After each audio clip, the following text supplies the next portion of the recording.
Two gladiators circling each other at 200 miles per hour, each waiting for the other to blink first.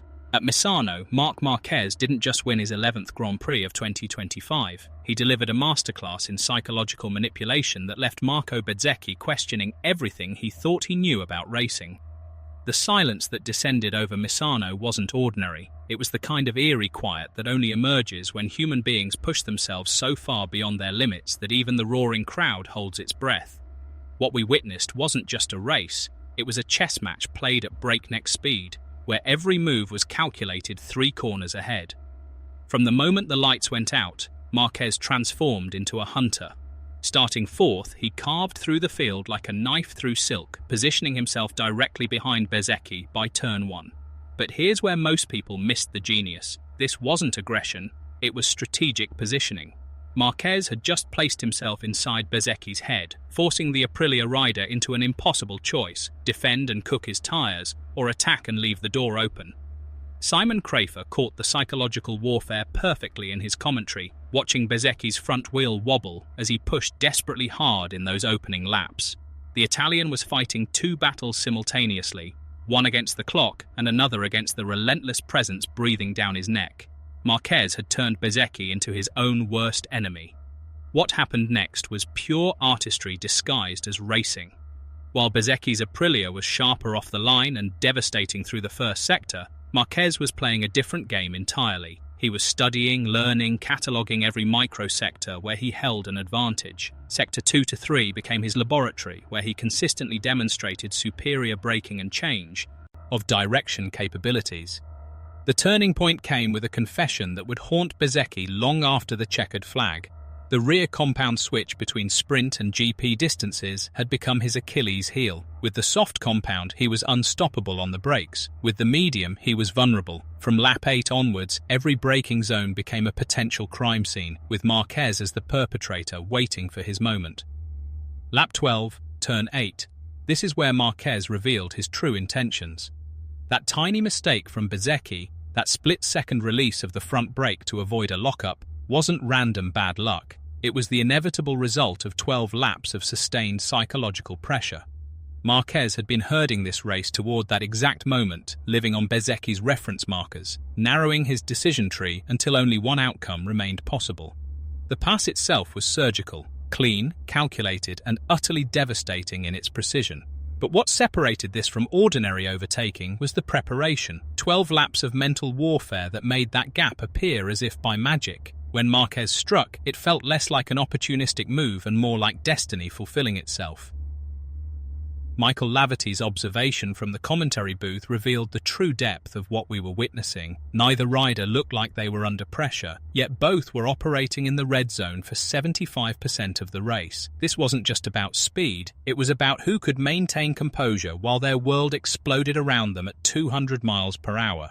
Once Marquez took the lead, his strategy shifted from hunter to chess grandmaster.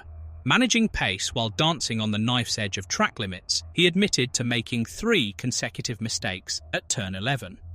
But here's what made him extraordinary. Those mistakes didn't break his rhythm, they sharpened his focus. He understood that controlling a MotoGP race isn't about perfection, it's about choosing when to be perfect. The closing phase transformed into something beautiful and terrifying. Bezzecchi unleashed a series of fastest laps, each one a desperate attempt to claw back lost ground. But Marquez had an answer for everything. Every thrust met with a counter-thrust, every attack neutralized with surgical precision. His devastating 131.290 on lap 25 wasn't just fast, it was a statement that said, "I still have more." Bezzecchi's honest assessment afterward revealed the true scope of Marquez's dominance. The factory Ducati wasn't just faster, it was smarter. As tyres degraded and conditions became more challenging, Marquez's machine could carry speed without the drama that plagued the Aprilia. This wasn't about raw power, it was about efficiency when everything else was falling apart. The psychological component of Saturday's sprint crash could have derailed everything. Jorge Lorenzo had identified a critical weakness exposed by that fall, but Marquez's response was pure champion mentality. Work it out in warm-up, neutralize it on Sunday, and convert it into psychological leverage during the race. After yesterday's mistake, he didn't just want to win, he needed to send a message. The method of victory was as important as the victory itself. Marquez didn't force contact or rely on desperate dive bombs. Instead, he applied pressure like a master craftsman, living on the brake markers, varying his entry lines to hint at moves without making them keeping the rear compound conversation uncomfortable for the leader. When the mistake finally came, the move was clean. When the tempo needed to rise, it rose in surgically chosen bursts. This is how you force defeat without forcing contact, through relentless, intelligent pressure that makes your opponent defeat themselves. The mutual respect afterward spoke volumes about what we had witnessed. Marquez's comparison of Bezzecchi to his brother Alex in Barcelona wasn't casual praise, it was recognition from one warrior to another.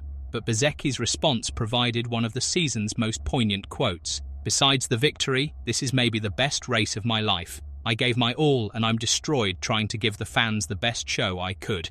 The 7-second gap to third place told its own story. When two riders pull each other into a co-authored red zone, the rest of the field becomes collateral damage. This wasn't an insult to Alex Marquez, who has been superb this year, but testament to the extraordinary speed profile at the front.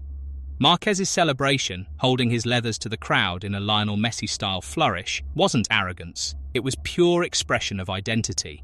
As he said afterward, Messi let his football do the talking, and Marquez lets his riding speak volumes about who he is as a competitor.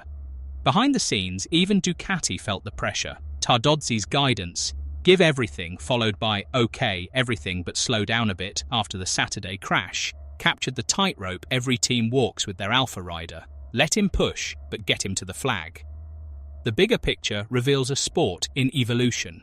Aprilia isn't just visiting anymore, they're setting up permanent residence at the front of the grid. With only one satellite team, they're positioned to finish second in the Constructors' Championship. The RSV4's Sunday resilience is Finn, Ally matching its Friday flash, and that's terrifying news for everyone else. As Jorge Martin continues settling into the Aprilia, there's genuine possibility he joins this late-season fight at the front. If that happens, Ducati's development advantage faces real pressure sooner than anyone expected. What we witnessed at Misano wasn't just another Grand Prix victory, it was a masterpiece of psychological warfare, tactical brilliance and pure racing artistry. Marquez didn't just beat Bezzecchi, he showed us all how champions think, how they prepare, and how they execute when everything is on the line. The question isn't whether we'll see more battles like this, it's whether anyone can match the mental game that Marquez brings to every single corner. Based on what we saw at Misano, that's going to be one hell of a challenge. What did you think of this psychological masterclass? Did you catch the subtle mind games that made this victory possible? Drop your thoughts in the comments below. Hit that like button if this breakdown opened your eyes to the mental side of MotoGP.